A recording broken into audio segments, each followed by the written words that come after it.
नमस्कार,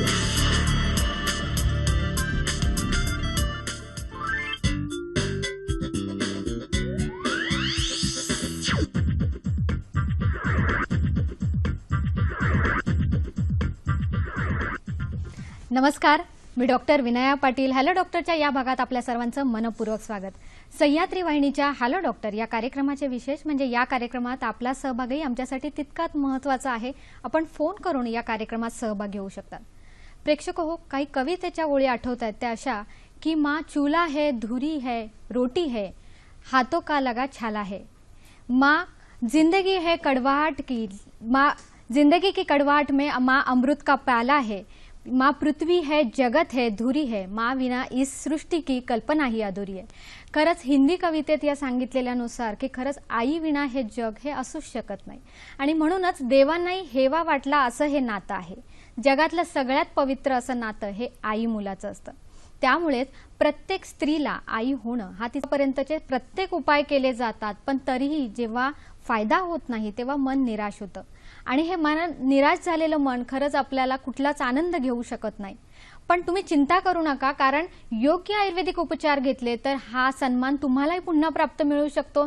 याशिवाय संतती प्राप्ती होऊ शकते. याच उद्देशाने आम्ही आजचा कार्यक्रम घेऊन आलोय, संतती प्राप्ती आणि आयुर्वेद. यासाठी आज आपण आमंत्रित केले डॉक्टर विनेश नगरे यांना.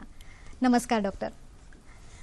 डॉक्टर विनेश नगरे हे स्त्रीरोग तज्ज्ञ असून आयुर्वेदातील आयुर्वेदाचार्य ही पदवी तसेच MS स्त्रीरोग ही पदव्युत्तर पदवी त्यांनी घेतली आहे.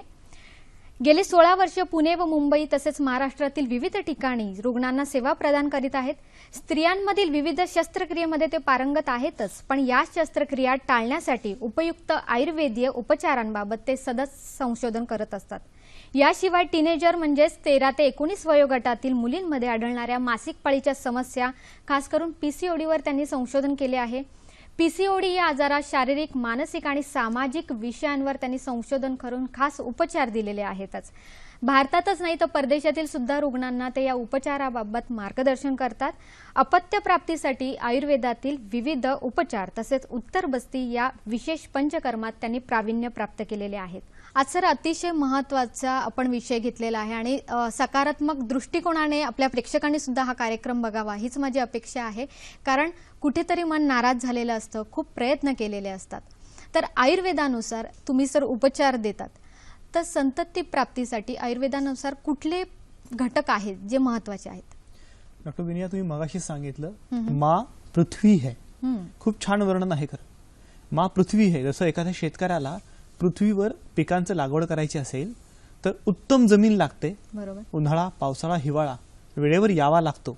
त्याचबरोबर जमिनीचा कस चांगला असतानाच त्याला उत्तम पोषण म्हणजे पाणी मिळायला लागतं. आणि मग हे सगळं झाल्यानंतर जे एकत्र येतं त्यातनं अंकुर वर येतो. आता हे सगळं म्हणजे काय, तर आयुर्वेदाने एका श्लोकामध्ये फार छान सांगितलंय. ऋतू क्षेत्र अंबू बीजानाम सामग्र्यात अंकुरो यथा. ऋतू मासिक पाळी, क्षेत्र म्हणजे त्र्यावर्ता योनी, यात योनी भाग, गर्भाशय, बीजवाही नलिका, अंबू म्हणजे जलीय धातू, रस आणि रक्त, आणि बीज, बीजामध्ये पुरुष बीज स्त्री बीज दोन्हीही. हे 4 मुख्य घटक जर आले तर हे 4 घटक उत्तमरित्या एकत्र आले तर आणि तरच अंकुर तिथे रुजतो, अन्यथा अंकुर रुजू शकत नाही. या 4 मुख्य घटकांना धरून आपण चर्चा पुढे नेऊ शकतो. नक्कीच. म्हणजे सर आपण म्हणू शकतो की ब्रह्मांडामध्ये सुद्धा ज्या गोष्टी आहेत, जे पिंडी ते ब्रह्मांडी, जे ब्रह्मांडामध्ये आपले 5 तत्व आपण म्हणू शकतो, जे बीज येण्यासाठी तुमचं म्हणणं गरजेचं असतं, तसंच आपल्या शरीरातही त्याचा परिणाम होत असतो आणि या सगळ्या गोष्टी जर आपल्या संतुलित राहणं गरजेचं आहे. सर महत्त्वाचे घटक कुठले कुठले आहेत तुम्ही सांगितलेच? सर्वप्रथम जे आहे ऋतू.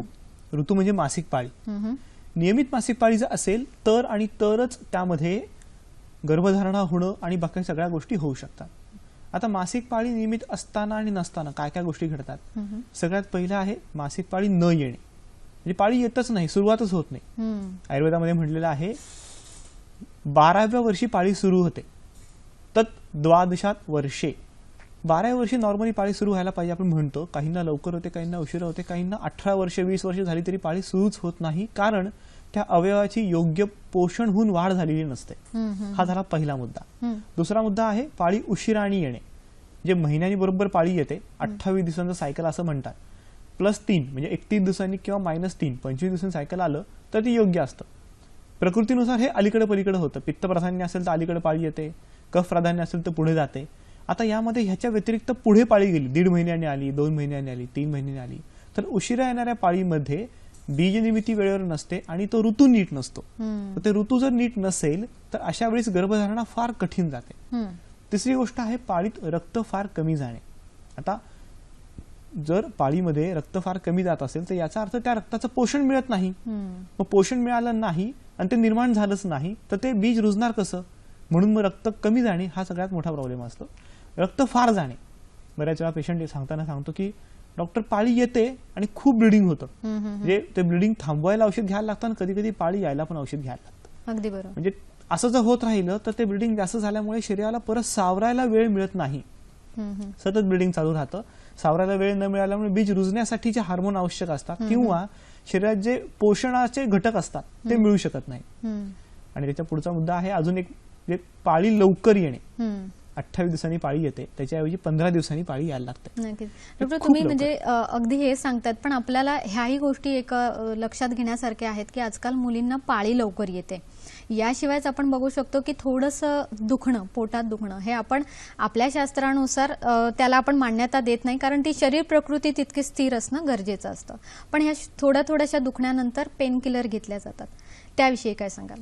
बऱ्याच मुली सांगतात की कॉलेजला किंवा ऑफिसला दांडी मारावी लागते, पाळी दरम्यान इतकं पोटात दुखतं की गडाबडा लोळतात, इंजेक्शन घ्यायला लागतं, गोळी घ्यायला लागतं. पण असं का घडतं? याचं कारण आयुर्वेदानुसार सांगितलेलं आहे. 2 श्लोक महत्वाचे. योनी नाम वातलाद्यानाम, योनी भागात वाताचं प्राधान्य असतं. आता वात म्हणजे नक्की कोण? तर शरीरातल्या सर्व गतिविधी नियंत्रणात ठेवणारा वायुस्तंत्र यंत्रधरहा, ह्या गतिविधी नियंत्रणात ठेवणारा म्हणजे वात, आणि तो योनी भागात जास्त असतो. वाताचं लक्षण आहे तत्र वृक्षम लघुहु, तो वृक्ष असतो, लघु असतो, कोरडेपणा वाढवतो.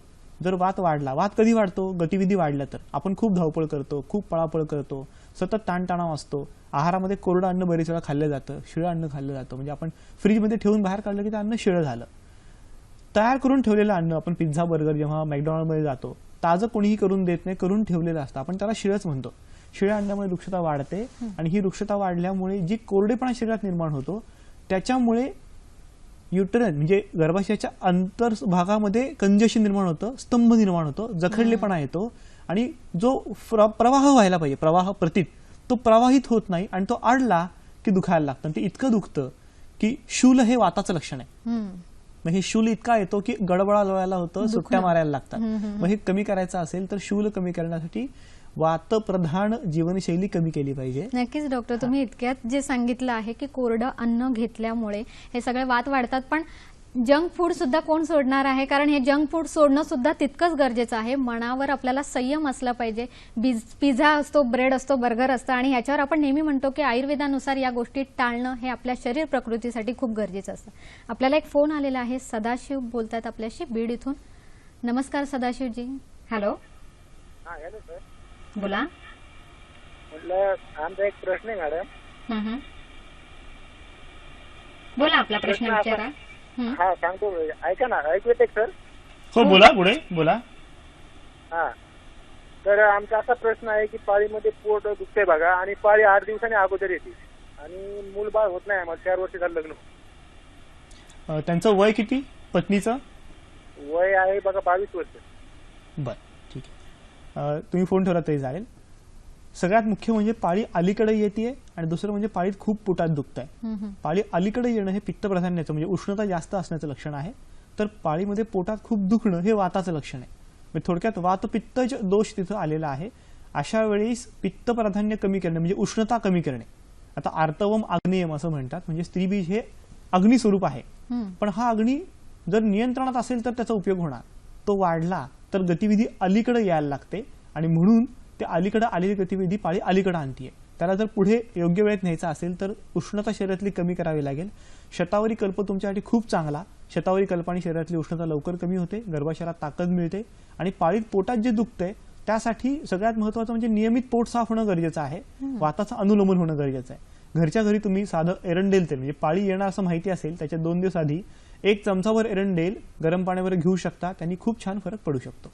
नक्कीच सदाशिवजी, तुमच्या प्रश्नाचं तुम्हाला उत्तर मिळालंच असेल, पण काही बदल करावे लागतात. म्हणजे उपचारासोबत आहारातही बदल केले तर त्याचा नक्कीच फरक लवकर पडतो. सर, आपण इतक्यात पाळीविषयी आपण असं म्हणालेलो होतो की पाळी रेग्युलर येणं आणि ती व्यवस्थित येणं हे खूप गरजेचं असतं. आहाराबाबत सर काय सांगाल? म्हणजे फार जंक फूड खाणं आणि फार तिखट खाणं ह्याच्यामध्ये समतोल साधणारे लोक फार कमी दिसतात आपल्याकडे. आहार आपण कसा करतो, कधी करतो आणि किती प्रमाणात करतो, हे तिन्ही गोष्टी महत्वाच्या आहेत. म्हणजे आपण जेव्हा पाहतो की ब्रेकफास्ट लाईक किंग, सकाळी उत्तम नाश्ता करावा, दुपारी व्यवस्थित जेवावं, संध्याकाळी खूप कमी खावं. याचं कारण असतं आपण सूर्यचक्रानुसार जगतो. बरोबर. म्हणजे समजा तुम्ही भारतातनं अमेरिकेत गेला तर तिथल्या सूर्यचक्रानुसार उठाल आणि झोपाल. पुण्यात 6 वाजले म्हणून अमेरिकेत तुम्ही उठणार नाही. याचं कारण सूर्यचक्र आपल्या शरीरातला अग्नी नियंत्रणात आणतो. ह्या अग्नीनुसार तुमची भूक वाढते आणि कमी होते, त्यानुसार जेवावं लागतं. आणि हे अग्नी, आता तुम्ही विचार करा, साधारणपणे 2 वाजलेत, 12ला जेवावं, 1ला जेवावं असं म्हणतात. अग्नी पुढे पुढे गेलाय, तो कमी झालाय, आणि त्याच वेळेस तुम्ही तिखट अन्न खाल्लं तर तो अग्नी त्याचं पचन करू शकत नाही, उष्णता अधिक वापरावी लागते. मग अधिक पित्त बाहेर पडणार. आम्ही आधीच तिखट खाल्लेलं आहे, सो उष्णता अधिक भडकणार. अधिक भडकलेली उष्णता विदाही अन्न त्याला म्हणतो, आतड्यामध्ये शोथ निर्माण करते, स्तंभ निर्माण करते. तेच पुढे जाऊन गर्भाशयाला त्रास देते, बीजवाही नलिकांना आणि ओव्हरीला देखील त्रास देते. आणि यातनं जर आहारातनं प्रॉब्लेम सुरू झाले तर कोरडेपणा, उष्णता जर वाढली तर बीजाला वाढायला कुठेच चान्स मिळत नाही. म्हणजे सर, इतकं गरजेचं असतं की आहाराचा सुद्धा परिणाम होत असतो आपल्या शरीरावर. सर, धावपळीचं जीवन वाढलेलं आहे आणि असं नाहीये की आजकाल शहरातच ही धावपळ आहे, अगदी गावातही आपल्याला दिसते. आणि इथे मानसिकतेवर खूप स्त्रियांचा खास करून आपण जेव्हा उल्लेख करतो तेव्हा स्त्रियांच्या मानसिकतेवर लवकर परिणाम होतो. त्या सगळ्यांचा जो परिणाम आहे तो इथे पुढे दिसून येतो का संतती प्राप्तीसाठी? चिंतानाम चाती चिंतनात, अति चिंता केली की शरीरात रुक्षता निर्माण होते, रसधातूचा क्षय होतो. आता चिंता म्हणजे काय? साधा आपण मुंबईचं उदाहरण घेतलं तर सतत धावपळ करायला लागते, गाडी पकडायची, गाडीतनं उतरायचं, पटकन धावत परत जायचं, टॅक्सी पकडायची, पुढे जायचं. पूर्वी इतकंच धावपळ होती का? तेवढी नव्हती. शिवाय कॉलेजच्या मुली घेतल्या, जॉबला जाणाऱ्या महिला घेतल्या तर तुम्हाला परफॉर्मन्सची भीती असते की हा परफॉर्मन्स होईल का, एक मार्काची टार्गेट असतं किंवा प्रोजेक्टचं टार्गेट असतं, ह्याची सतत भीती राहते. आणि भीती राहिल्यामुळे, चिंता राहिल्यामुळे तोंड जसं कोरडं पडतं तसं शरीर कोरडं पडतं. आणि ह्या कोरडेपणामुळे रस कमी पडतो. म्हणजे रसात रक्तम ततो मांसम अश्रुजहा कंडरा शिरा, रसापासून रक्ताचं पोषण होतं, तसंच रज म्हणजे गर्भाशयाच्या आतल्या अस्तराचं पोषण होतं. अशा वेळेस हे पोषण जर कमी पडलं तर पुढच्या सगळ्याच गोष्टींचं पोषण कमी झाल्यामुळे त्यांची क्षमता उत्तम होत नाही, आणि उत्तम झाली नाही तर पुढे बीजाचंही पोषण होणार नाही. हे नक्कीच. आपल्याला एक फोन आलेला आहे, सुयोग बोलतायत आपल्याशी पुणे इथून. नमस्कार सुयोगजी. हॅलो. नमस्कार, बोला. हा मॅडम, मी सुयोग सरोदे बोलतोय पुण्यावरनं. हा मॅडम, माझी मिसेस आहे. हॅलो. हा, बोला पुढे. त्यांचं वय सांगा. हा मॅडम, त्यांचं वय 24 वर्ष. बरं, प्रॉब्लेम सांगा. त्यांना आता आम्ही बाळासाठी ट्राय करतोय. त्यांचं 24 वर्ष. बर, त्यांना आता प्रॉब्लेम काय आहे? पण त्यांना आता 1.5 महिना झालाय, तर त्यांना काही पाळी आलेली नाही. त्यांची पाळी नियमित आहे काय? नियमित आहे. मागच्या वेळेस नियमित आली होती, पण ह्या महिन्यात थोडं 1.5 महिन्यानंतर अजूनपर्यंत आलेली नाही. हा नियमित आहे. अनियमित आहे, बरोबर. नक्कीच सुयोगजी, तुमचा जो प्रश्न आहे तसाच बाकीच्यांना सुद्धा त्या प्रश्नाच्या उत्तराचा फायदा होणार आहे.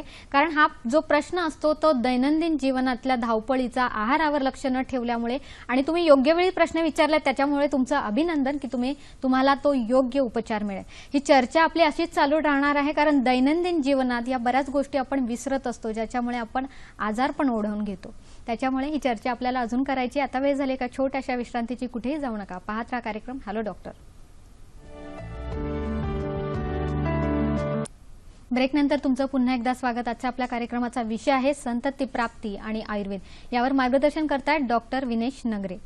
आपण इतकी चांगली चर्चा करतोय आणि आपल्याला अजूनही उपचार किंवा उपाय जाणून घ्यायचे आहेत, पण तत्पूर्वी तुम्हाला एक गोष्ट अशी सांगू इच्छिते की भारतातील 87% महिला या ॲनिमियाने ग्रस्त आहेत. म्हणजेच असं की दर दुसरे महिला किंवा 5 मुलींपैकी 4 मुलींना या ॲनिमियाने ग्रस्त आहेत, आणि यामुळेच जास्तीत जास्त आजार होतात. यासाठी तुम्ही हिरव्या पालेभाज्या, कडधान्ये, शिवाय लाल फळं ही खाऊ शकतात. अजूनही काय उपचार आहेत हे मी पुढे सांगणारच आहेत. तत्पूर्वी आपल्या डॉक्टरांशी आपण चर्चा करायची. सर, सुयोग यांचा फोन आलेला होता, आपण काय सांगू इच्छिल? त्यांनी सांगितलं की अनियमित मासिक पाळी आहे. मगाशीच आपण सांगितलं अनियमित मासिक पाळी असेल तर याचा अर्थ ते बीज निर्मिती वेळेवर होत नाहीये. बीज निर्मिती वेळेवर होण्यासाठी डॉक्टरांनी त्यांना काही औषधं दिलेली असतीलच, पण त्याचबरोबर घरच्या घरी तुम्ही काही छोटे उपाय करू शकता. म्हणजे आपण पाहतो की लहानपणी मुली सागरगोटे खेळायचे आणि बिट्ट्या खेळायच्या. सागरगोटा हे म्हणजे लताकरंजा असं आम्ही त्याला म्हणतो. सागरगोटा हा बीज आहे. ह्या बीजाची मज्जा बीज निर्मितीसाठी खूप उपयोगी पडते.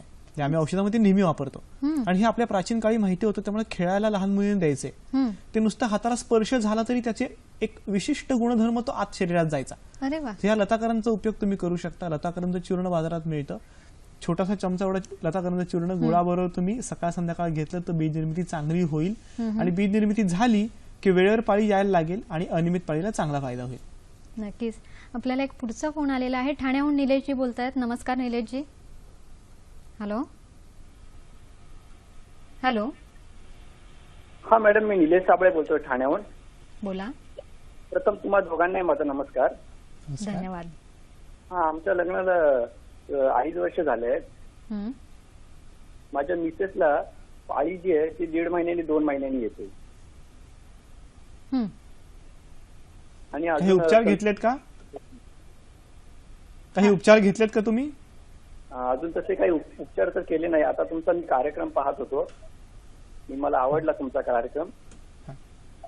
ठीक आहे, ठीक आहे. धन्यवाद निलेशजी. कारण तुमचा जो प्रश्न आहे सर अगदीच सगळ्यांना पडणारा हा प्रश्न आहे आणि त्यांच्या प्रश्नाच्या उत्तराने सगळ्या बाकीच्यांना सुद्धा हा फायदा होईल.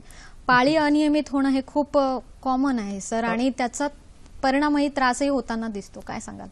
बऱ्याच वेळा पाळी अनियमित असते पण तरीही आपण त्याची तपासणी करायला जातच नाही. एक साधी सोनोग्राफी केली तरी कळतं. पाळी अनियमित असताना त्याचा संपूर्ण परिणाम शरीरावर होत असतो आणि अशा वेळेस त्वचेवर परिणाम होतो, केसांवर परिणाम होतो, मांसावर होतो, तुमच्या हाडांवर सुद्धा होतो. आणि हे परिणाम तुम्ही दिसत असताना सुद्धा त्याकडे दुर्लक्ष करता. कारण दुर्लक्ष स्त्रीकडे लक्ष देणं हा भाग नसतोच. फक्त मूल झालं पाहिजे एवढाच फक्त विचार असतो. पण तिचं स्त्रीत्व कमी होतं याच्याकडे लक्ष नसतं. स्त्रीत्व कमी होत असताना मासिक पाळी जर नियमित नसेल तर त्या स्त्रीमध्ये स्त्री फुलणं आपण म्हणतो. म्हणजे स्त्रीचं आयुष्य फुलणार आहे, अंकुर रुजवणार आहे. त्या अंकुर रुजायला स्त्रीचं आयुष्य फुललंच नाही तर कसं होणार? मग पाळी अनियमित होती याचा अर्थ कुठेतरी गर्भाशयात, कुठेतरी इतर ठिकाणी किंवा ओव्हरीजमध्ये प्रॉब्लेम आहे. तो शोधून काढावा लागतो आणि योग्य पद्धतीने शोधल्यानंतर त्याचा उपचार करावा लागतो. गर्भधारणा होणे ही अतिशय सोपी गोष्ट असते जेव्हा नॉर्मल असते. जेव्हा गर्भधारणा होत नाहीये, पाळी अनियमित आहे, तेव्हा त्याचं अचूक कारण शोधणं खरंच गरजेचं असतं. म्हणून आपण ह्या 4ही फॅक्टरची चर्चा करतोय. प्रत्येक फॅक्टरमध्ये अजून छोटे छोटे मुद्दे असतात, त्याचीही चर्चा करावीच लागते आणि त्याच्यावरचे वेगवेगळे उपचार करायला लागतात. नक्कीच. डॉक्टरने आपल्याला आतापर्यंत ऋतू म्हणजे ऋतूनुसार येणारी मासिक पाळी ही किती गरजेची हे सांगितलं. आता क्षेत्र म्हणजे जिथे गर्भधारणा होते त्याविषयी आपण सहज जाणून घेऊया. आयुर्वेदनुसार विचार करायचं म्हणलं तर क्षेत्र म्हणजे त्र्यावर्ता योनी, 3 आवर्त, 3 सर्कल्स. पहिला आहे योनी भाग, त्याच्यामध्ये योनी भाग आणि गर्भाशय मुख याचा समावेश होतो. दुसरा आहे गर्भाशय जिथे प्रत्यक्ष बीज रुजतं आणि तिसरा आहे बीजवाही नलिका. बीजवाही नलिका सुद्धा महत्वाची का? कारण बीज जेव्हा अंड्यातनं बाहेर पडतं तेव्हा बीजवाही नलिका त्याला उचलते आणि तिच्यामध्येच ठेवते. म्हणजे पुरुष बीज आल्यानंतर ते बीजवाही नलिकेतच फलित होतं. 4 दिवस त्याचे सेल इम्प्लांट होऊन मायटोसिसमध्ये जातं आणि मग ते येऊन गर्भाशयात रुजतं. आता पहिला भाग जो आहे तो गर्भाशय मुख किंवा योनी मार्ग, तो का महत्वाचा? एक रुग्ण आलता माझ्याकडे, साधारणपणे 2-1 वर्ष ट्रीटमेंट घेत होता आणि लवकर गर्भधारणा होत नव्हती. सगळी चिकित्सा केल्यानंतर असं लक्षात आलं की त्यांना थोडंसं अंगावरनं पांढरं जात आहे, खालच्या भागाला थोडी खाज आहे. प्रत्यक्ष तपासणी केल्यानंतर लक्षात आलं की तिथे फंगल इन्फेक्शन आहे, बुरशीजन्य इन्फेक्शन होतं. मग आयुर्वेदामधला योनी धावन आणि पिचू हा उपचार केला. उत्तम दिनचर्या सांगितली, त्या जागेची स्वच्छता नियमित करायला सांगितली. एक छोटासा उपाय सांगतो. बरेच वेळा काय होतं, शौचाची जागा धुताना स्त्रियांमध्ये हा प्रॉब्लेम येतो, पुढून हातात घालून धुतलं जातं. आमचे गोगटे सर सांगायचे की याचमुळे इन्फेक्शन जास्त स्प्रेड होतात. कारण शौचाची जागा आणि योनी भाग जवळ असतो, पुढून हात घातल्यामुळे शौचाच्या जागेतलं इन्फेक्शन वरपर्यंत येतं. शौचाची जागा ही मागून धुतली पाहिजे आणि हे खूप महत्वाचं आहे शास्त्रीय दृष्ट्या. एवढी एक हायजीन म्हणजे स्वच्छतेची बाब जर लक्षात ठेवली तर इन्फेक्शन स्प्रेड होत नाही. दुसरी गोष्ट, बरेच वेळा पुरुष पार्टनरकडून किंवा पुरुषाकडून इन्फेक्शन स्त्रीकडे ट्रान्सफर होतात. पुरुषाच्या स्वच्छतेकडे पण लक्ष दिलं पाहिजे आणि हे लक्ष देत नव्हते. हे सगळे सल्ले दिले, तेवढंच केलं. 2 वर्ष पेशंट ट्रीटमेंट घेत होता, फायदा होत नव्हता. 2 महिन्यात गर्भधारणा झाली आणि काहीही मोठे उपचार केले नव्हते. केवळ शुचिता, स्वच्छता आणि त्या भागामध्ये केलेला योनी धावन आणि पिचू याचा उपचार होता. नक्कीच. दुसरी गोष्ट आहे गर्भाशय मुखाचा होणारा शोथ किंवा सूज. बऱ्याच वेळा जे इन्फेक्शन येतात त्यामुळे गर्भाशय मुखाला सूज येते आणि पुरुष बीज तिथून गर्भाशयापर्यंत आतपर्यंत जाऊ शकत नाहीत, कारण गर्भाशय मुख संकुचित होऊन जातं जर सूज आली असेल तर. आणि नक्कीच. तिथला पीएच बॅलन्स बदलतो. तिथला पीएच बॅलन्स बदलला की तो ऍसिडिक होतो, म्हणजे अम्ल गुणधर्म वाढतो आणि पुरुष बीज तेथेच मरण पावतात. नक्की सर, याविषयी अजूनही आपल्याला जाणून घ्यायचंय, पण अहमदनगर इथून फोन आलेला आहे. शंकरजी बोलतायत. नमस्कार. हा नमस्ते मॅडम, मी श्रीरामपुरम बोलतोय, ढहाळे. नमस्कार, बोला. माझी कन्या आहे, तिला 2 वर्ष झाले लग्न होऊन. तर तिला मासिक पाळी लेट येत होती, आता रेग्युलर यायला लागली, पण तिला बीज नव्हतं वाढत. त्याचं आता ते 10-11 होतं, आता 20 झालंय. पण आता परत काल फोटो काढले, ते फोटो मध्ये प्रॉब्लेम दाखवला, एंजिओग्राफी करायला सांगितलं मॅडम. बर सर, काही प्रश्न विचारायचा आहे? हा विचारायचं. किती वय आहे तुमच्या मुलीचं? त्या मुलीचं आता 24 वर्षाची आहे. अच्छा, 24 वर्ष. ठीक आहे, धन्यवाद. काय सांगा सर, 24 वर्ष वय आहे, 2 वर्षापूर्वी लग्न झालेलं आहे आणि आता डॉक्टरांनी सर मूल होत नाही म्हणून बऱ्याच ट्रीटमेंट सांगितल्या जातात, तर त्याविषयी सर सांगा. आयुर्वेद हा नेहमी क्वालिटेटिव्ह म्हणजे गुणात्मक विचार करतो. रचनात्मक विचार असतोच, पण त्यामागे गुणात्मक विचार खूप महत्वाचा आहे. या रुग्णामध्ये आपण पाहिलं तर आधी पाळी नियमित नव्हती, आता नियमित झाली आहे, कारण औषधं वापरलेली आहेत. आधी बीज निर्मिती होत नव्हती, आता होती. याचं कारण त्याला सपोर्ट दिला गेलेला आहे. असं असताना बीजाची क्षमता वाढलेली नसते, कृत्रिमरित्या आपण ती वाढवलेली असते. अच्छा. मूळ क्षमता न वाढल्यामुळे बीजामध्ये धारण क्षमता नसते आणि म्हणून गर्भधारणा होत नाही. बरेच वेळा सपोर्ट दिल्यामुळे साधारणपणे 10 पैकी 2 किंवा 3 रुग्णांमध्ये गर्भधारणा होते, पण बाकीचे 7 रुग्ण होत नाहीत. अशा वेळेस आयुर्वेद म्हणतो मुळापासून चिकित्सा केली पाहिजे. म्हणजे शुक्रापासून शुक्राणू म्हणजे स्त्रीबीज जर तयार होत असेल तर 7 धातू रस, रक्त, मांस, मेद, अस्थि, मज्जा, शुक्र 7ही धातूंना बल द्यावं, मग गर्भोत्पादश्य धातूनाम श्रेष्ठ कर्म क्रमात स्मृतम गर्भधारणा होऊ शकते. पण त्यासाठी सर्व धातूंमध्ये बल निर्माण करायला लागतं आणि मग गुणात्मक वाढ झाली की गर्भधारणा होणं शक्य असतं. तसे उपचार त्यांच्या बाबतीत करणं आवश्यक आहे, केवळ सपोर्ट देऊन. थोडक्यात 10वीला बसलेल्या मुलाला पुस्तक वाचून जर तो पास झाला आणि चांगले मार्क मिळाले तर उत्तम इंजिनियर डॉक्टर होऊ शकतो. गाईड दिलं तर पास होईल, ज्ञान मिळाले की नाही माहित नाही. सो मूळ क्षमता वाढणं आवश्यक आहे. त्या मूळ क्षमता वाढण्यासाठी उपचार करणं गरजेचं असतं. आणि सर, ही क्षमता आपल्याला असंही म्हणता येईल की पहिलं मूल झाल्यानंतरही बऱ्याच वेळा ही क्षमता कमी होते. त्यामुळेच आपण आधार घेतोय की आपल्या जे आयुर्वेदानुसार जे शास्त्र सांगतंय त्या शास्त्राचा आपण उपयोग केला पाहिजे. आपल्याला एक फोन आलेला आहे, लातूरहून बोलताय शीतलजी. नमस्कार शीतलताई, बोला. हॅलो. हॅलो, बोला. हा नमस्ते मॅडम, मी लातूरून बोलते, शीतल पटके. आणि माझा असा प्रश्न होता की माझी डिलिव्हरी होऊन 8 महिने झालेले आहेत आणि मला मासिक पाळी आली नाही आणखी.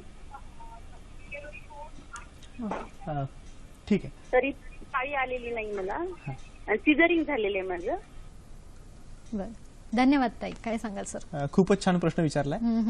खरं म्हणजे मासिक पाळी येणं आणि न येणं डिलिव्हरी नंतर हे बरंचसं स्तनांशी संबंधित असतं.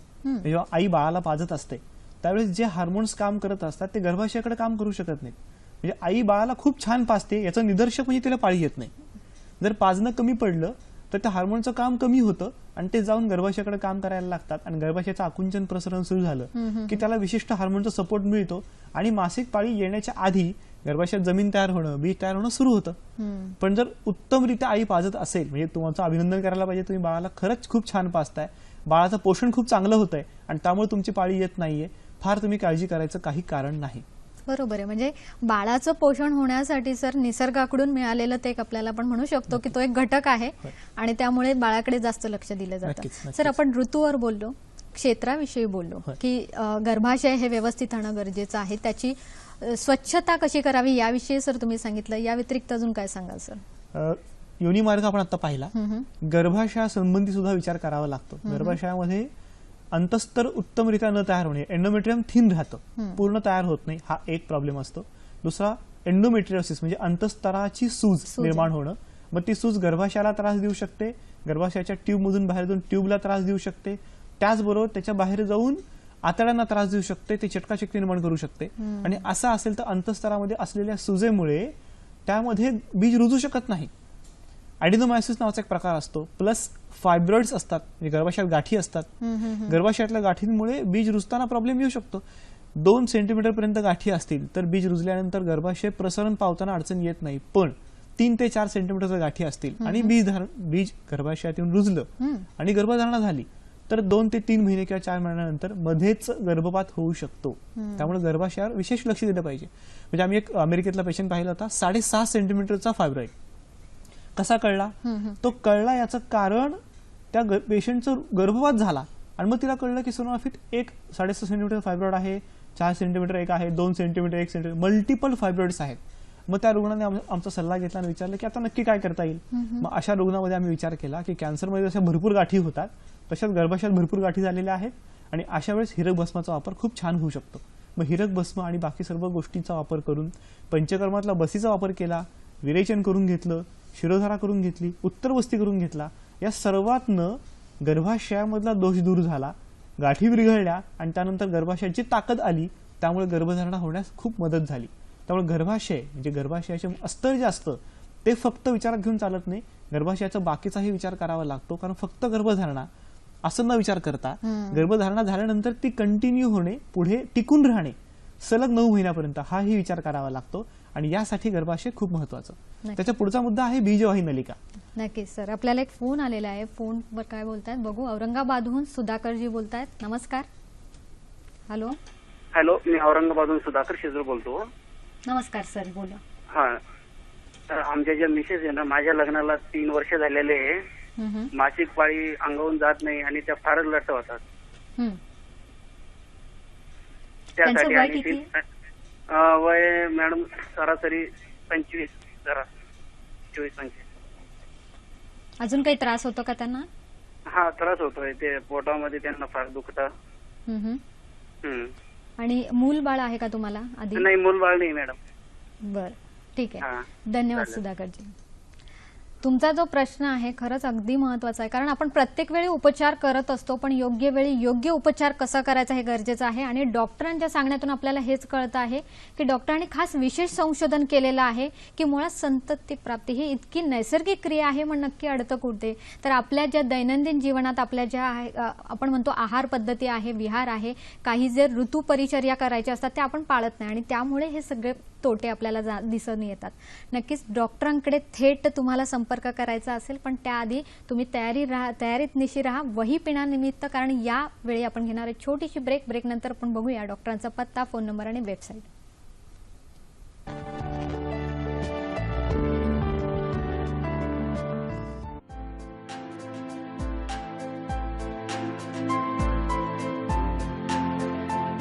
ही जी वनस्पती आपण बघतोय ही कडुनिंब नावाची वनस्पती आहे. तिला संस्कृतमध्ये निंब असं म्हणतात. निंब सिक्त रसहा श्लितो लघु श्लेष्मात्र पित्तनूत असे हिचे गुणधर्म सांगितलेले आहेत. या वनस्पतीचं चूर्ण, पानांचं चूर्ण जर आपण पोटामध्ये घेतलं तर यकृताला उत्तेजना मिळून पिवळ्या धमक रंगाचे जुलाब होतात. त्यामुळे यकृताची सूज कमी येते. दारू पिणाऱ्या लोकांसाठी ही वनस्पती खूपच उपयोगी पडते.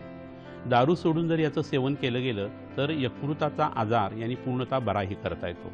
याबरोबरीनंच कामवासना कमी करण्यासाठी ऋषीमुनी ह्या वनस्पतींचा वापर पोटामध्ये करत असत. याच्या जोडीला जर आपण पावभाजीसारखे पदार्थ, कांदा लसूण जर सोडलं तर ह्याचा उत्तम उपयोग आपल्याला सुद्धा होऊ शकतो. याच्या जोडीला या वनस्पतीमध्ये जो डिंक निघतो तो कडू रसाचा असतो आणि पोटामध्ये जर तो आपण गरम पाण्याच्या वरती घेतला तर आम्लपित्त किंवा हायपर ॲसिडिटी उत्तम पद्धतीने कमी येते. बऱ्याच लोकांना पोटामध्ये गुबारा धरणं, शौचाला साफ न होणं अशा पद्धतीच्या तक्रारी असतात. त्यालासुद्धा आत्ता सांगितलेला प्रयोग आहे तो उपयोगी आहे. याच्याबरोबरीनं बऱ्याच झाडातून पाणी येण्याचा एक प्रकार वर्षातून 2 वर्षातून किंवा काही वेळेला 5 वर्षातून घडतो. तर ते पाणी जे आहे ते म्हणजे कडुनिंबाची गंगा आहे आणि ते पोटामध्ये जर घेतलं गेलं तर रक्ताशी संबंधित आजार, पित्ताशी संबंधित आजार, त्वचारोग, खरूज, नायटा आणि गच करणं हे उत्तम पद्धतीने कमी करण्यासाठी त्या पाण्याचा उपयोग होतो. किंबहुना चंदनाच्या खोडामध्ये कडुलिंबाच्या खोडाची भेसळसुद्धा करतात. परंतु चंदनाचे जे गुण आहेत ते सगळेच कडुलिंबाच्या ठिकाणी आहेत. कडुलिंबाची आंतरसाल वापरावी आणि ह्याच्या मुळाची साल त्याच्यापेक्षा जास्त गुणकारी आहे. ह्याच्या पानांचं चूर्ण नस्यासाठी जर वापरलं तर अर्धावभेदक, सूर्यावर्त, मायग्रेन हे जे त्रास आहेत ते उत्तम पद्धतीने कमी येतात. तोंडामध्ये आपण दात घासण्यासाठी या वनस्पतीचं चूर्ण जर वापरलं तर त्यांनी उत्तम पद्धतीने कॅव्हिटीज कमी येतात, कीड कमी येते, जिभेची रुची वाढते. याच्या बरोबरीनं या वनस्पतीच्या काढ्याच्या गुळण्या केल्या किंवा नाकामध्ये त्याचे थेंब टाकले तर शीतपूर्व ज्वर किंवा मलेरियाचा ताप जो आहे तो झपाट्याने कमी यायला लागतो. थोडक्यात असं सांगता येईल की ही वनस्पती कडू रसाची आहे, शीतवीर्याची आहे आणि रक्ताची शुद्धी उत्तम पद्धतीने करणारी आहे. यकृताचे आजार यांनी खूप चांगल्या पद्धतीने कमी करता येतात आणि मोठ्या तळ्यातलं पचनही खूप चांगल्या पद्धतीने सुधारतं.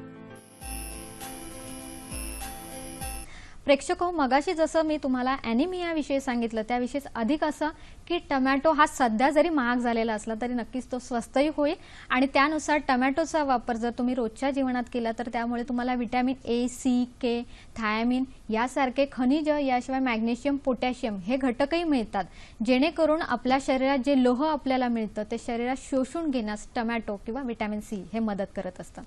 सर, आपण इतकी चर्चा करतोय आणि आपण खास आपला उद्देश हाच आहे की स्त्रीचं आरोग्य हे चांगलं राहिलं पाहिजे नेहमीच. तुम्ही इतकेच सर आपण सांगितलं की गर्भाशयाची काळजी कशी घ्यायची, एक फॅलिपियन ट्यूब सर त्याच्यामध्ये होणारे अडथळे, टीबी असो किंवा अजूनही म्हणजे आपण म्हणू शकतो की गर्भाशयाच्या बाहेर गर्भफलन होणे यासारख्या समस्या आढळताना दिसतात, त्याविषयी काय सर तुम्ही संशोधन केलंय? बीजवाही नलिकेमध्ये येणारे अडथळे हाही एक मोठा प्रॉब्लेम आहे. म्हणजे बीज निर्मिती होतीये पण ते बीज उचलून गर्भाशयात आणलंच जात नाहीये. मग अशा वेळेस गर्भधारणा होणं अशक्य होतं कारण त्याचं वहन होत नाही. बीजवाही नलिकेमध्ये अडथळे कधी येऊ शकतात? जेव्हा त्याच्या आतला म्युकोझा कॉन्स्ट्रिक्ट होतो किंवा आखडून जातो. 2-3 गोष्टी असतात. एक एंडोमेट्रियोसिस असतं, ट्युबरक्युलोसिस असतं, म्हणजे टीबी झालेला असतो गर्भाशयाचा किंवा आतड्याचा. अशा वेळेस ती ट्यूब आखडून जाते. HSG म्हणजे हिस्टेरोसाल्फिंगोग्राफी करून चेक करतात, एक औषध भरून ते बीजवाही नलिका ओपन आहे का बघतात. बऱ्याच वेळा ते ओपन सापडते तरी सुद्धा एक्टोपिक प्रेग्नन्सी म्हणजे बीजवाही नलिकेत गर्भधारणा होते. आता अशी गर्भधारणा असेल तर त्याच्यावरचा उपचार काय? तर आयुर्वेदामध्ये सांगितलेलं आहे मांसात त्वचा षट्च, मांसापासून 6 प्रकारच्या त्वचा निर्माण होतात. त्यातली सर्वात आतली त्वचा अवयवाच्या आतली असेल का? तर मग ह्या त्वचेचा म्हणजे बीजवाही नलिकेचा उपचार करताना किंवा गर्भाशयाच्या अंतःस्तराचा उपचार करताना सुद्धा मांस धातूचा उपचार करावा लागतो. सोपी गोष्ट आहे.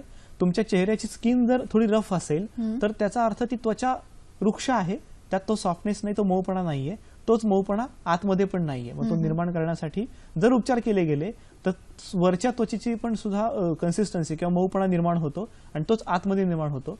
आयुर्वेदामधील पिचू किंवा उत्तर बस्ती यासाठी खूप चांगला उपयोगी ठरू शकतो. नक्कीच. म्हणजे सर मांसचा उपचार म्हणजे नक्कीच तुमचं असं म्हणणं आहे की या उपचाराने आहे की आतली जी लेअर आहे ते लेअर बनायला मदत होते. आपल्याला सर मगाशी फोन आलेला होता आणि त्यांचं आपल्याला उत्तर द्यायचं राहिलेलं आहे. औरंगाबादहून बोलत होते पण त्याआधी एक फोन आलेला आहे. निलेश बोलतायत. नमस्कार निलेशजी. हॅलो, बोला निलेशजी. हा सर, माझ्या लग्नाला 3 वर्ष झाले आणि मला व्हेरिकोसिसचा त्रास आहे. बरं. आणि सेकंड ग्रेडचं ऑपरेशन झालंय लेफ्ट साईडचं.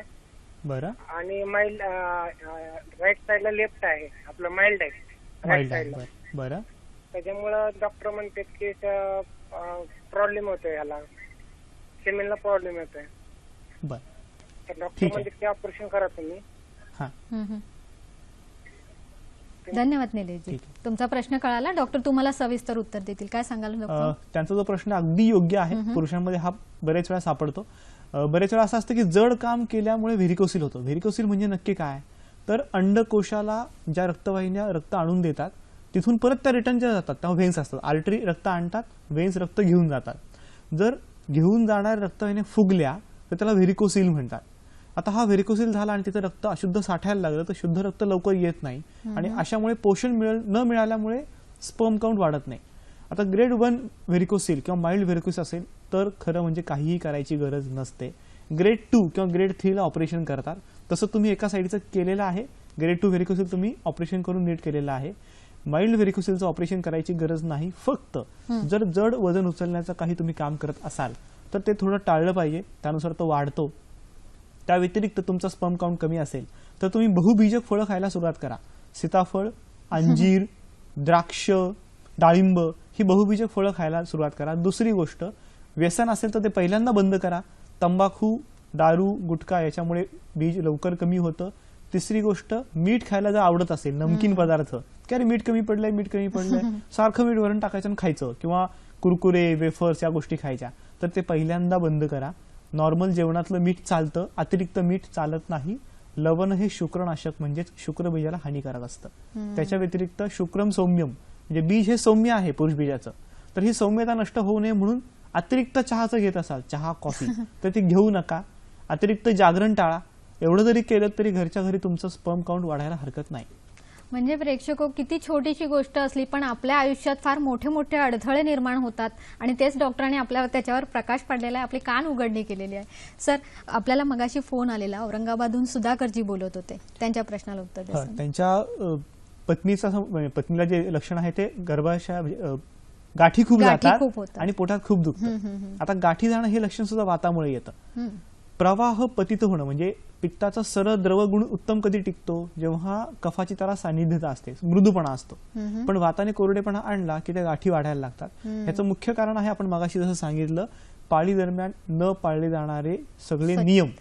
पूर्वी असं म्हणायचं की पाळी दरम्यान एका बाजूला बसावं. याचं कारण ती सुचिता नव्हती, त्या बाईला विश्रांती मिळायची. शरीरातून एक 60 ते 100 ml ब्लड बाहेर जात असतं किंवा रक्त बाहेर जात असतं, एखादी जखमेसारखंच असतं. त्यातनं पुन्हा रिकव्हरी करण्यासाठी, पुन्हा नॉर्मलला येण्यासाठी त्या स्त्रीला विश्रांती आवश्यक असायची, ती शारीरिक आणि मानसिक असायची. पण हे शक्य आहे पूर्वी. याचं कारण घर खूप मोठं होतं, घरात खूप लोक होते, तिचं काम बाकी लोक करायचे. आता तसं होत नाही. आता घरं छोटी झाली, कुटुंब छोटं झालं, एका घरात 4 लोक असतील तर एकच स्त्री सगळ्यांचं करत असते. ती जर बाजूला बसली तर करणार कोण? त्यामुळे त्या स्त्रीवर ताण पडतो, मग तो मानसिक पडतो, शारीरिक पडतो आणि या सगळ्या ताणामुळे कोरडेपणा वाढतो. वाढला की पोटात दुखणं आणि गाठी जाणं हे लक्षण येतं. बरोबर. त्यामुळे तुम्हाला असा माझा सल्ला आहे की तुम्ही त्यांची कामं थोडी वाटून घ्या. म्हणजे घरातली कामं पुरुषांनी देखील वाटून घ्यायला पाहिजेत. त्यात कुठलाही संकोच करता कामा नये. याचं कारण त्या स्त्रीला आरामाची गरज असते. त्या 4 दिवसात तरी तुम्ही त्याला सपोर्ट दिला पाहिजे. त्या व्यतिरिक्त आहारामध्ये जसं आता ताईंनी सांगितलं की टोमॅटो, ताजी फळं ही सगळं खाणं आवश्यक आहे, कारण त्याच्यामुळे रस वाढेल. रसदारपणा वाढला तर द्रवगुण वाढेल आणि द्रवगुण वाढल्यामुळे गाठी होण्याचं प्रमाण कमी होईल. नक्कीच. म्हणजे सर, हे खूप गरजेचं असतं की काम त्यावेळेला आपण आराम करणं हाही तितकंच गरजेचं असतं. आजकालच्या स्त्रियांना जरी ते मिळत नसलं तरी त्यांनी वेळात वेळ काढून आराम करणं हे खूप गरजेचं आहे. सर, तुम्ही 4 घटक सांगितले, त्यातलं अंबू. अंबूचा अर्थ जल आहे, मग इथे गर्भधारणेत त्याचं काय महत्व आहे? अंबू म्हणजे रस आणि रक्त हे 2 जलीय धातू आहेत. त्यांचं पोषणामध्ये महत्व असतं. मगाशी मी एक श्लोक सांगितला होता, रसात रक्तम ततो मांसम अश्रुजः कंडरा शिरा. रसापासून रक्ताचं, म्हणजे आयुर्वेद सरळ सांगतो, रसापासून रक्ताचं, रक्तापासून मांसाचं, मांसापासून पुढे असं सलग पोषण होत जातं. आणि हे पोषण पुढे पुढे जात गेलं तरच बीजाचं सुद्धा पोषण होतं. त्यामुळे रसाचं पोषण होणं सगळ्यात महत्वाचं. रसापासून रक्ताचं जसं पोषण होतं तसंच गर्भाशयाच्या अस्तराचं पण होतं. बीजनिर्मिती होताना अंडामध्ये बीजाच्या भोवती जे लिक्विड किंवा द्रव असतो त्याचं पोषण सुद्धा हाच करतो. त्यामुळे या सर्व गोष्टींमध्ये रसधातू महत्वाचा. आपण असं म्हणतो आयुष्यातला रस कमी होत चाललाय, धावपळ वाढली आहे, गडबड वाढलेली आहे. रसदार अन्न आपण खात नाही, खूप कमी खातो. पूर्वी दूध, ताक, लोणी ह्याचा खूप वापर व्हायचा. आजकाल मी बऱ्याच वेळा कॉलेजमधल्या मुली पाहतो किंवा नुकत्याच लग्न झालेल्या मुली पाहतो, त्यांना म्हणतो की रोज 1 ग्लास दूध पित जा. दूध बाप रे नको, वासही सहन होत नाही म्हणतात. असं का झालंय? ह्याचं कारण आपण त्या सगळ्या गोष्टींपासून इतके लांब पळालोय की ह्या गोष्टींमधून फायदा होऊ शकतो हेच लक्षात येत नाही. फळं खाणं होत नाही, दुसरीच फळं खातो. नेहमी असं म्हटलं जातं की तुमच्या भागामध्ये पिकणारी, तुमच्या ऋतूमध्ये येणारी फळं खावी. काश्मीरमध्ये येणारं ऍपल किंवा सफरचंद तुम्ही खायला पाहिजे असं काही नाहीये. तुम्ही तुमच्या भागात होणारा आंबा खा. म्हणजे कोकणामध्ये पिकणारा आंबा, महाराष्ट्रात पिकणारा आंबा तुम्ही खात नाही का तर वजन वाढतं, असं नसतं. आंबा खाल्ल्यामुळे वजन वाढलं तर ते मांसतत्व वाढेल, चरबी वाढणार नाही. ते पोषक आहे. तुम्ही मगाशी सांगितलं मॅग्नेशियम, फॉस्फरस, कॅल्शियम सगळे घटक या आंब्यातनं मिळतात. संत्री आहे, मोसंबी आहे, द्राक्ष आहे, चिक्कू मधून कॅल्शियम मिळतं, पेरू मधून कॅल्शियम मिळतं, केळीमधून मिळतं. चिक्कू पेरू कधी खाल्ले आठवतही नाही मुलींना. हे सगळं खाणं आवश्यक आहे. यातनं रसधातू तुम्हाला मिळतो. नक्कीच. हा फलार सर घेतला पाहिजे, अजूनही कुठला आहार घेतला पाहिजे हेही आपण जाणून घेऊया. पण आपल्याला एक फोन आलेला आहे, फार लांबून बोलतायत आपल्याशी, कर्नाटकहून बोलतायत योगेश्री. नमस्कार योगेश्रीजी. हॅलो, बोला. Hello sir. बोला. नमस्कार. नमस्कार, बोला. हा, मला माझी एमसी पण व्यवस्थित होत नाही आणि 10 दिवस ब्लडिंग जाते आणि आयुर्वेदिक मी पण ट्रीटमेंट चालू केली. लग्नाला माझे 7 वर्ष झालं आणि अजून संतान प्राप्ती नाहीये. आपलं वय सांगू शकाल? माझं वय आता 28 आहे हं. बर आणि आता मागच्या महिन्यात दाखवलेलं तर पिसोडीचा प्रॉब्लेम उपलब्ध झालाय असं सांगितलं सर मॅडमांनी. नक्कीच धन्यवाद. काय सर त्यांना उत्तर द्या. तुम्ही खूप छान प्रश्न विचारला. खरं म्हणजे पीसीओडी हा आजार सध्या खूप स्त्रियांमध्ये दिसतो, अगदी टीनेजर मुलींमध्ये पण दिसतो. पीसीओडी हा माझ्या स्वतःचा अभ्यासाचा विषय आहे. मी स्वतः 8 वर्ष हॉस्पिटल सर्जन म्हणून चालवलं.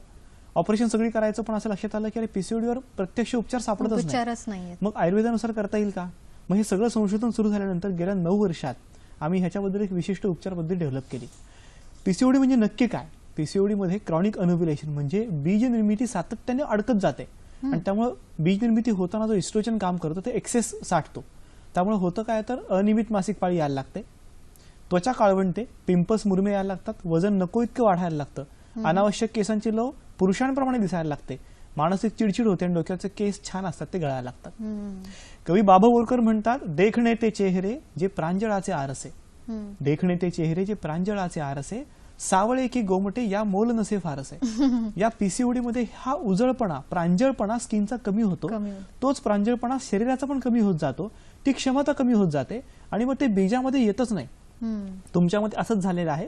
पीसीओडी मध्ये बीज निर्मिती न होत असल्यामुळे गर्भधारणा होणं कठीणच आहे, कारण शुद्ध बीजापोटी फळे रसाळ गोमटी, बीज उत्तम तयार होतच नाहीये. पीसीओडीचा उपचार खूप सोपा नसतो, खूप शांतपणे त्याची चिकित्सा करायला लागते. पीसीओडी अनेक कारणांमुळे येऊ शकतो. सामाजिक कारण आहे, शारीरिक आहे, मानसिक आहेत, लॉंग टर्म असतात, शॉर्ट टर्म असतात. त्याची चिकित्सा तुम्ही जेव्हा क्लिनिकला याल तेव्हा शांतपणे करायला लागेल. आयुर्वेदनुसार उपचार करतातच, पण बऱ्याच वेळा मॉडर्न सायन्सची विचारधारा आणि आयुर्वेद उपचार असं केलं जातं. तसं न करता आम्ही मगाशी जे सांगितलं सप्तधातू चिकित्सा किंवा रसायन चिकित्सा, ज्यामध्ये रसधातूपासून शुक्रापर्यंत क्रमाने चिकित्सा करायला लागते, तर गर्भोत्पादश्च धातूंना गर्भाचे उत्पादन करणे हे सर्वोत्तम कार्य क्रमाने घडते आणि पीसीओडी उपचार त्याच प्रकारे करायला लागतो. नक्कीच खूप छान सांगितलं सर. या व्यतिरिक्तही आपल्याकडे काही स्लाइड आहे, त्या स्लाइडद्वारेही आपण मला वाटतं प्रेक्षकांना सांगूया की पीसीओडी नक्की काय. हा, पॉलिसिस्टिक ओव्हरीमध्ये आपण जेव्हा म्हणतो की वजन वाढतं, म्हणजे बऱ्याच मुलींचं असं असतं कॉस्मेटिक पर्पज आहे, त्वचा काळवंटी आहे, वजन वाढतीये. वजन वाढताना सिरम इन्शुलिनचा रेझिस्टन्स असतो. सिरम इन्शुलिन रेझिस्टन्स झाल्यामुळे तुम्ही जे काही जेवण जेवता त्यातली साखर प्रॉपर पचत नाही, न पचल्यामुळे साठते आणि वजन भराभर वाढत जातं. बऱ्याच बायका जेव्हा गर्भधारणेसाठी येतात तेव्हा सांगतात लग्नाआधी वजन 48 किलो होतं, 3 वर्षात 78 झालं, दरवर्षी 10 किलो. खूप मोठं प्रमाण असतं हे. याचं कारण सातत्याने वजन वाढत राहतं आणि त्याच्यावर कुठलाही उपचार नाही. मॉडर्न सायन्समध्ये मेटफॉर्मिन हे डायबिटीसवर वापरलं जाणारं औषध वापरलं जातं, ज्यातनं सिरम इन्शुलिनवर रेझिस्टन्सवर कंट्रोल ठेवला जातो. पण त्यांनी फक्त कंट्रोल येतो, बरं करता येत नाही. म्हणून आपण मगाशी सांगितलं आहार, विहार, पथ्य हे तिन्ही गोष्टी करत असतानाच आयुर्वेदामधली धातू चिकित्सा, त्याचबरोबर पंचकर्म चिकित्सा, पंचकर्मामधलं बस्ती चिकित्सा, विरेचन, वमन हे वापरावे लागतात, ज्यातनं शरीरातले टॉक्सिन्स काढले जातात. थोडक्यात आयुर्वेद म्हणतो रोगाही सर्वे मंदेग्नो, मंद अग्नी झाल्यामुळे सारकिट्ट विवेचन, उत्तम भाग बाजूला काढणे, मलभाग बाजूला काढणे होत नाही. मलभाग साठतो, शरीरात दोष साठायला लागतात. हे दोष काढण्यासाठी विरेचन किंवा वमन किंवा बस्ती करून घ्यायला लागतं, ज्याद्वारे मलभाग काढून टाकला जातो, शरीर मोकळं केलं जातं आणि मोकळ्या केलेल्या शरीराला तिथून वर आणणं म्हणजे रसायन चिकित्सा. म्हणजे रसायन चिकित्सा असं सांगतात की जरा नाशनम, वृद्धत्व नष्ट करणारा. आपण पाहतो की पेशंट जेव्हा येतो वय असतं 25, दिसते 35ची, वय वाढलेलं दिसतं. याचं कारण शरीराची क्षमता कमी झालेली असते. म्हणजे सर असंही म्हणता येईल की तारुण्य आपण टिकवण्यासाठी सुद्धा तुमच्याकडे बरेच रुग्ण येत असतील आणि तारुण्याचाच एक भाग म्हणजे संतती प्राप्ती आहे. आणि त्याच्यामध्ये तुम्ही सर खूप म्हणजे आपण म्हणूया की प्रावीण्य मिळवले आहेत, त्याच्याविषयी सांगा. रसायन चिकित्सा करताना आपण हा विचार करतो की त्या शरीरातल्या क्षमता वाढल्या पाहिजे. म्हणजे 35 वयाची पेशंट येते, 40 वयाची पेशंट येते. मध्ये एक अमेरिकेतली पेशंट आली 49 वयाची, ती म्हणली गर्भधारणा हवी आहे. खरं म्हणजे 50ला पाळी जाते, मग 49ला कशी मिळणार? पाळी पण गेलेली होती आणि आता टिकत नव्हती, औषध दिल्याशी पाळी येत नव्हती. तिला मी समजावून सांगितलं रसायन चिकित्सा केली तर शक्य आहे. तिने सर्व सपोर्ट दिला, सलग 4 महिने ती चिकित्सा करून घेतली आणि त्यानंतर पाळी दिसायला लागली. आता या वयात आयुर्वेदानुसार गर्भधारणा होईल का? मग अशाच आम्ही सल्ला दिला, टेस्टिंग बेबी करणं गरजेचं आहे. तिने डॉक्टरांकडे जेव्हा गेली तर डॉक्टर आश्चर्यचकित झाले की अरे खरंच कसं काय झालं. मग सांगितलं की ह्या सर्व गोष्टी निर्माण करणं आमचं काम आहे, त्याच्या पुढचं काम कदाचित तुमचं शास्त्र करू शकेल. माझं काम त्याचा प्लॅटफॉर्म किंवा बेस तयार करणं होतं आणि हा बेस तयार करण्यासाठी टीनेजर पासून काम करायला लागतं. पॉलिसिस्टिक ओव्हरीच्या पेशंटमध्ये मी मुद्दाम सांगू इच्छितो, जर लग्न होणार असेल आत्ता, असे पालक जे ऐकतात ज्यांच्या मुलीचं लग्न ठरलंय आणि पॉलिसिस्टिक ओव्हरी आहे, माझं म्हणणं असं आहे की लग्नानंतर पहिल्या वर्षात गर्भधारणा होऊ देत. खूप फुलासारखं आयुष्य असतं पहिल्या वर्षात, स्वभाव कळलेले नसतात, ताणतणाव नसतात आणि मानसिक आजार कुठलेही नसतात. त्यामुळे या वर्षात गर्भधारणा लवकर होते. जर उशीर केला, प्लॅनिंग करत बसलं तर नंतर स्वभाव कळायला लागतात, इतर सामाजिक कारणं असतात, ताणतणाव वाढतात. आणि पॉलिसिस्टिक ओव्हरी हा खऱ्या अर्थाने ताणतणावाचा आजार आहे. शारीरिक ताण, मानसिक ताण हे दोन्ही ताण तुम्ही जर कमी केले नाहीत तर पॉलिसिस्टिक ओव्हरीवर विजय मिळणं कधीच शक्य नाही. सो हा ताण कमी करण्यासाठी नियमित व्यायाम, नियमित दिनचर्या, वेळेवर उठणं, वेळेवर झोपणं हे सगळं केलं पाहिजे. सूर्यचक्र फॉलो केलं पाहिजे. तसं केलं तर पॉलिसिस्टिक ओव्हरी हा आजार फारसा त्रास देऊ शकत नाही. बरोबर आहे. आणि त्या सूर्यचक्रानेच आपल्या शरीरातले सगळे जे चक्र आहे ते व्यवस्थित होणार आहे आणि तेव्हाच हार्मोन्स सिक्रेट होऊन तुम्हाला संतती प्राप्ती मिळू शकते. डॉक्टर इतके छान समजावून घेतात, आपल्याला सांगतायत आणि खरंच आपल्याला समजावूनही सांगतायत की तुम्ही हे समजून घ्या. हे उपचार हे आपल्या आरोग्यासाठी, आपल्या जीवनासाठी खूप महत्त्वाचे आहेत. आपण आरोग्य सल्ला आज आणलेला आहे आणि तो आज तुम्हाला काय विशेष माहिती देतोय तो बघूया. स्त्रियांचे आयुष्य फुलासारखे असते. ते सतत फुलत राहण्यासाठी आपण फार चिंता न करता आयुष्य समरसून जगले पाहिजेत. हॉटेल, मॉल, संस्कृतीत न अडकता निसर्गाच्या सानिध्यात अधिकाधिक वेळ घालवला पाहिजे. ऋतूनुसार उपलब्ध असणाऱ्या ताज्या आणि रसदार फळांचे सेवन केले पाहिजे. संतती प्राप्तीसाठी सर्वात महत्त्वाचे म्हणजे पती पत्नींमध्ये उत्तम संवाद असला पाहिजे. आमचा कार्यक्रम तुम्हाला कसा वाटला हेही आम्ही जाणून घेण्यास उत्सुक आहोतच. याशिवाय जे डॉक्टर आमच्या कार्यक्रमात सहभागी होऊ इच्छितात त्यांच्यासाठी हा खास पत्ता: निर्माती हॅलो डॉक्टर, दूरदर्शन केंद्र, Worli, Mumbai 400030. Hello doctor DDK Mumbai @gmail.com इथे तुम्ही आम्हाला संपर्क साधू शकतात. facebook.com/ddsahyadri.in इथे तुम्ही फॉलो करू शकतात. youtube.com/user/ddsahyadri इथे तुम्ही आमचे सर्व कार्यक्रम बघू शकतात. डॉक्टर, आपल्याकडे वेळ जरी कमी असला आणि विषयाची व्याप्ती भरपूर आहे तरी आपण काय एक समरस आमच्या प्रेक्षकांसाठी काय असं एक सांगू शकाल? सर्वात शेवटचा सल्ला जो होता, पती पत्नीमध्ये उत्तम संवाद असला पाहिजे. बऱ्याच वेळा असं होतं की स्त्री कामाला जाते, पुरुष कामाला जातो, रात्री घरी येतात, उशिरा झोपतात, काही संवाद नसतो. अशा वेळेस आम्ही नेहमी सांगतो जिमला तरी एकत्र जा, खेळायला एकत्र जा, बॅडमिंटन एकत्र करा, हॉटेल मॉलला न जाता निसर्गात जा, ट्रेकिंग करा, काहीतरी करा असं की ज्यामुळे संवाद होईल. संवाद जितका चांगला होईल तेवढा ताणतणाव कमी होतील, रसधातू चांगला पोषण होईल आणि रसापासून बीजाचं आणि गर्भाशयाचं पोषण होईल. आणि ते झालं तरच गर्भधारणा होईल. आणि गर्भधारणा न होण्याचं मुख्य कारण आता संवाद तुटलेला आहे. नक्कीच. आणि हा संवादच सर सगळ्या गोष्टी जोडत असतो. आणि मग तो डॉक्टरांचा असू दे, पेशंटचा असू दे, पती पत्नीच्या नातामधला असू दे, पण हे नातं सुदृढ करणं हे आपल्या हातात असतं. आणि त्यामुळेच डॉक्टरांनी एवढं संशोधन केलं आणि त्यानुसार डॉक्टरांनी तुम्हाला काही उपचार सांगितले. जीवनात जाणून घेण्याच्या काही गोष्टी आहेत. जुनं ते सोनं म्हणतात, ते काही उगाच नव्हे आणि त्याच गोष्टी पुन्हा आपण स्वीकारल्या पाहिजेत. डॉक्टर, काही प्रश्न आहेत, एवढे प्रश्न विचारले, पुन्हा मनात काही प्रश्न येतात जे प्रेक्षकांच्याही माझ्याही मनात असतील. अगदी पटकन असे की कुठलं पंचकर्म करावं जेणेकरून संतती प्राप्तीसाठी आपल्याला फायदा होऊ शकतो? गुदबस्ती आणि उत्तरबस्ती ह्याचा स्त्रियांसाठी आणि पुरुषांसाठी विरेचन किंवा उत्तरबस्ती याचा खूप चांगला फायदा होतो. मासिक पाळात सर पाळीमळच्या वेळेला पूर्वीच्या वेळी असं म्हणायचे की जास्त धावपळ करू नये, एका ठिकाणी बसून राहावं, ते कितपत योग्य आहे? धावपळ करून हे अगदी योग्य आहे, पण आता तसं शक्य होत नाही. पण मग अनावश्यक ताण टाळावा. म्हणजे कॉलेज आहे तर कॉलेज करून घरी यावं, ऑफिस करून घरी यावं, विनाकारण पार्ट्या करत हिंडू नये. नक्कीच. सर, आहार विहार आणि ध्यानधारणा प्राणायाम हे केल्यानंतर संतती प्राप्तीमध्ये बरेच फायदे होऊ शकतात. निश्चितच मन आणि शरीर स्थिर करणे याचा प्राणायाम योगधारणामध्ये उपयोग होतो. स्थिरता नाही म्हणूनच अडचण आहे, तर ही स्थिरता मिळण्यासाठी आपण प्रयत्न केला पाहिजे. स्थिरत्व आलं की शुक्रामध्ये उत्तमत्व येणार. नक्कीच. आणि हे स्थिरत्व आपल्याला हवं आहे आपल्या जीवनात सुद्धा बाळाच्या रूपाने. शेवटी जाताना एवढंच म्हणू शकते की एक गाणं आठवतंय की बाळा होऊ कशी रे उतराई, तुझ्यामुळे मी झाले आई. खरंच मातृत्व मिळणं म्हणजेच हे निसर्गाकडून स्त्रीला मिळालेलं एक वरदान आहे. हे वरदान नक्कीच तुम्हालाही प्राप्त होऊ शकतं. डॉक्टरांनी आपल्याला एक खूप छान उपचार सांगितले आहे, समजावून सांगितलंय. डॉक्टर विनेश नगरे यांच्या विचारांमुळे तुमचंही परिवर्तन झालं असेल, त्यांनाही तुम्ही भेटण्यासाठी उत्सुक असालच. हे संतती प्राप्ती जे आहे हे तुम्हालाही होऊ इच्छितो, हाच आमचा उद्देश होता आजचा. सकारात्मक दृष्टिकोन ठेवा आणि योग्य आयुर्वेदिक उपचार घ्या, एवढंच आम्ही सांगू शकतो. डॉक्टर, तुम्ही इथे आलात आणि आमच्या सर्व प्रेक्षकांना खूप छान माहिती दिली, त्याबद्दल दूरदर्शन, सह्याद्री वाहिनी आणि हॅलो डॉक्टरच्या संपूर्ण टीमतर्फे मी आपले आभार मानते. धन्यवाद.